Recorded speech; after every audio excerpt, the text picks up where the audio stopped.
Ayos talaga oh. Pag wala yung amo, sila ngayon ang amo. Galing talaga. Amazing! Oh?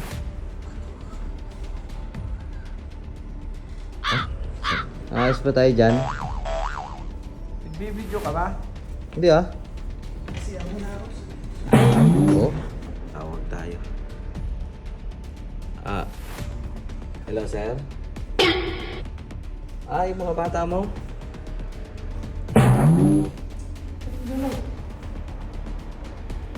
Biglang nawala. Ano sila sir? Natulog. Hanggang pa kasi cowboy, naninilip ng katrabaho, tapos siya rin naman pala natutulog. Ay, gising na, andyan na si sir. Gising na, andyan na si sir. Oh! Hindi ako natutulog. Ano? Nagpa-practice ako ng buwan. Pagka dumating yung lindol, sanay na ako. Linduyan ako. Tutulog. Ano sir? Sir?